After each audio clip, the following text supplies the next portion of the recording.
Ici, je souhaite faire un petit rappel sur la 5D, la 4D, la 3D. Ce sont des questions en fait qui reviennent souvent et j'ai envie de les démystifier. J'ai envie de rappeler, de faire une petite parenthèse parce que je peux pas refaire toute la masterclass que je donne déjà dans mes formations pour thérapeutes, mais j'ai envie de le démystifier parce que c'est très très simple en fait. C'est une variation de fréquence. En tant que thérapeute, mais aussi en tant qu'être humain, on préfère naviguer dans des fréquences d'harmonie, les fréquences de fluidité, les fréquences de facilité. Tout le monde, tout être humain aime naviguer dans ces fréquences-là. Maintenant, ces fréquences-là, qu'on appelle aussi des fréquences à partir de la cinquième dimension, sont des fréquences qui sont totalement accessibles, mais elles sont accessibles à partir d'un état d'être intérieur. C'est vraiment cet état d'être intérieur qui permet de facilement pouvoir surfer dans ces fréquences de fluidité, d'harmonie et de facilité. Et donc, ça dépend de votre travail intérieur. Ça déçoit certaines personnes parce que certaines personnes aimeraient que ça puisse être parce qu'elles sont des élus, parce qu'elles le méritent, parce qu'elles ont sacrifié des choses de leur vie pour arriver à là. Mais ça n'a rien à voir avec ce que vous avez ou ce que vous êtes à l'extérieur. Ça a tout à voir avec ce que vous êtes à l'intérieur. Donc, c'est accessible à tous. Il n'y a pas besoin d'être une élite. C'est accessible à tout le monde. Et en fait, c'est le fruit de votre travail en développement personnel, ni plus ni moins que ça, qui permet d'accéder facilement à des fréquences où il y a beaucoup plus de facilité, de fluidité, d'harmonie, d'abondance, de joie, de bonheur, etc., etc. Donc, l'être humain est constitué d'une multitude de fréquences, en fait. Et quand on parle de fréquences de la cinquième dimension, de la quatrième dimension et de la troisième dimension, comment les identifier? C'est facile. L'ego, la personnalité qui est attachée, en fait, à des croyances collectives, ces croyances collectives qui sont attachées à des débats, ces débats qui sont attachés à un réconfort uniquement de la personnalité, sont vraiment de la troisième dimension.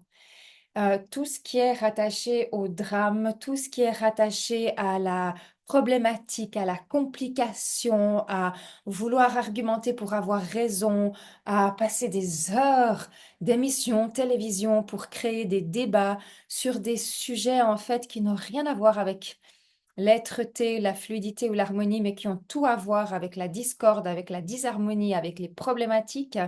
Tout ça, c'est facile, c'est de la troisième dimension.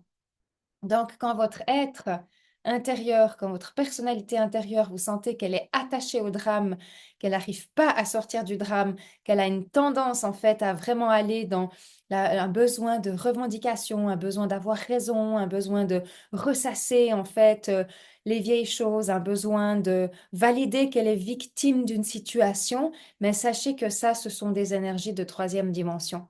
Donc, c'est très simple, ces énergies de troisième dimension, elles sont pas négatives, elles sont pas horribles, mais elles ont besoin d'être transformées. Et ce qu'on fait dans le développement personnel actuellement, ce qu'on fait dans l'éveil et la croissance de conscience, c'est on transforme en fait tout cet amalgame de troisième dimension qui est très restreint, qui entrave et qui retient en fait l'être à pouvoir juste être très simplement en harmonie dans sa vie.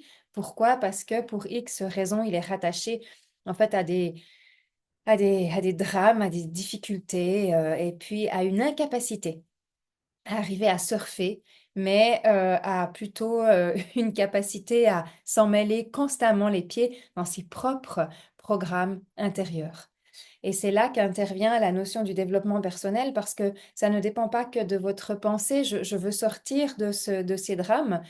C'est un premier pas d'y penser, mais ça dépend toujours de quel est le travail thérapeutique derrière que vous allez vous donner en choix, que vous allez vous donner en priorité pour réellement switcher, pour réellement transformer en fait ces injonctions qui entravent vers une fluidité qui est beaucoup plus simple, beaucoup plus facile et beaucoup plus en adéquation avec votre humanité. Donc, dans la troisième dimension, on a beaucoup de problématiques reliées aussi au transgénérationnel, reliées à des vieux conflits de famille, à des vieux tabous, reliées à des choses qui gardent en fait des empreintes et qui, au lieu que on puisse s'expanser dedans et sentir cette harmonie. En fait, l'être humain, il est restreint, il est conditionné, il est malheureux finalement, et puis il s'attache à ce drame-là, il s'attache à cette complication-là comme soi-disant étant ce qu'on appelle une valeur de l'ego. Donc ça, c'est la troisième dimension. Puis la quatrième dimension, c'est une dimension en fait intermédiaire, c'est la dimension de guérison, c'est la dimension de switch, c'est la dimension de ben, je me permets et je veux changer cette attitude, je veux changer ce mode de fonctionnement. Je ne veux plus être dans la restreinte de moi-même, je ne veux plus être dans la souffrance, je ne veux plus être dans le déni, je veux justement être dans ma pleine expression, dans mon plein potentiel, dans l'activation de qui je suis. Donc, c'est facile parce que dans votre vie personnelle, dans votre vie relationnelle, dans votre vie professionnelle et dans votre vie familiale, vous allez voir que vous naviguez entre ces dimensions-là et que plus vos sphères vont se rapprocher de la dimension 5D, plus la facilité et la fluidité est là. Plus vos sphères sont compliquées, plus tout est empêtré constamment, tout est difficulté constamment, et plus vous vous rattachez à votre personnalité plutôt qu'à votre être de lumière à l'intérieur de vous. Donc voilà, c'était ma petite parenthèse en fait du jour. Donc maintenant, comment on fait en fait pour surfer dans ces dimensions-là? Parce que premièrement, il y a un travail de guérison à faire. Donc une fois que vous avez fait ce travail de guérison, c'est un travail thérapeutique accompagné par des professionnels. C'est pas juste un travail qui provient uniquement de votre propre pensée. Votre pensée, elle est l'activateur de la transformation. Elle est l'activateur du switch positif, mais après, c'est vraiment un thérapeute professionnel qui va, avec ses outils, pouvoir permettre d'aller à la racine de ces troubles, de ces traumas, de ces difficultés intérieures et puis extraire cette racine. Ça, c'est le premier point. Et le deuxième point, ben, ensuite de ça, ça vous appartient de prendre conscience de comment est-ce que vous voulez utiliser votre énergie. Ça vous appartient de prendre conscience que quand vous êtes en train de ressasser des idées de colère, des idées de mécontentement, des idées qui râlent, des idées de peine, de souffrance, de haine, ben, c'est vous-même qui plombez complètement votre énergie. Et je suis toujours tellement, tellement surprise aujourd'hui de voir que une grande majorité des gens ne voient même pas qu'ils plombent eux-mêmes leur propre énergie. Donc, c'est de conscientiser, tiens, qu'est-ce qui fait que, dans quoi est-ce que je choisis de mettre mon énergie? On n'est pas là en train d'attendre que tout soit beau autour de soi pour aller bien. Hein? C'est pas l'hôtel 5 étoiles qui fait que vous allez bien, c'est votre état intérieur. J'ai envie de dire, faites de votre état intérieur un hôtel 5 étoiles, cinquième dimension, 5 6 étoiles en fait. Faites de votre état intérieur. En faisant de votre état intérieur cet hôtel 5 étoiles, il peut se passer ce qui se passe parce que dans la journée, il se passe plein de choses.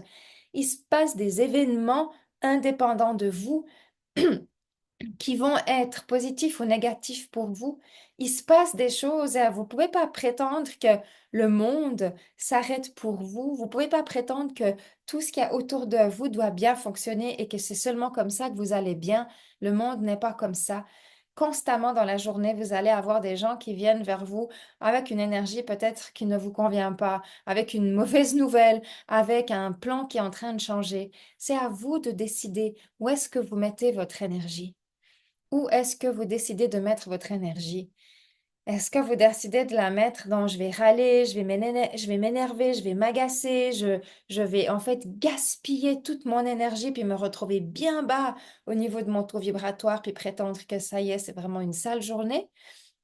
Ou est-ce que je vais me mettre dans un état où je peux décider de garder ma belle énergie?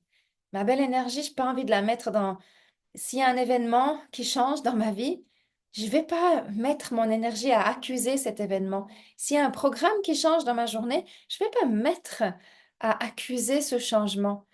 Je vais faire le choix. Et ça demande une pratique personnelle. Je vais faire le choix de mettre mon énergie là où c'est bon pour moi, là où c'est juste pour moi. Je ne vais pas la gaspiller. Je ne vais pas gaspiller ma journée. Je ne vais pas gaspiller les gens qui sont là autour de moi. Je vais surfer, en fait. Ça s'appelle vraiment, je vais surfer. C'est comme un athlète, c'est comme un sportif. On va apprendre à surfer vibratoirement. On va devenir un athlète vibratoire de sa propre énergie. Et ça requiert de l'entraînement. Et ça requiert de la pratique. Ça ne dépend pas que de votre bonne volonté, mais vous avez le choix. de choisir ce que vous faites de votre énergie. Vous ne pouvez pas interférer sur les événements extérieurs qui viennent vers vous puis auxquels vous allez être confrontés pendant la journée ou pendant la semaine, mais vous avez toujours le choix de qu'est-ce que vous allez faire avec votre énergie.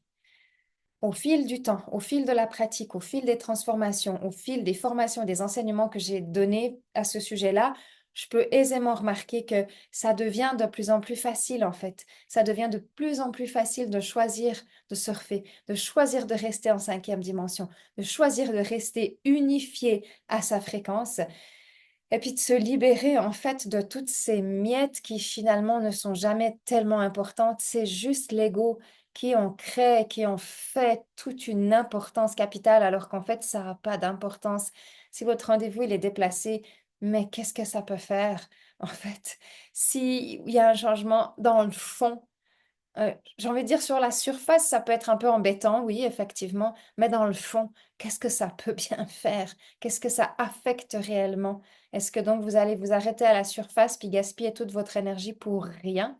Ou est-ce que vous allez la maintenir et puis rester dans le fond en confiance en disant, ben tiens, si mon rendez-vous il a été déplacé, tiens, je vais aller faire autre chose à la place.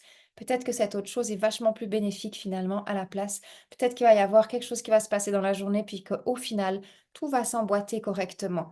Et c'est ça une énergie de fluidité, c'est ça une énergie 5D, c'est ça un mindset et être un athlète vibratoire. Et quand on veut être leader de sa vie, je parle pas seulement d'être entrepreneur. Mais quand on veut être entrepreneur, quand on veut être leader de sa vie, quand on veut être leader de sa réalité, quand on veut être leader de ce qui se passe, on a besoin d'être entraîné physiquement, d'être entraîné au niveau de son mindset et d'être entraîné au niveau de sa vibration. Et aujourd'hui, ça se démontre de plus en plus parce que à quel moment, en fait, on n'est plus en mesure de tenir sa vibration et qu'on a besoin d'un complément finalement pour maintenir sa vibration, eh bien c'est pile justement au moment où on a besoin de s'entraîner. Donc voici pour mon petit quart d'heure 5D. Bye bye.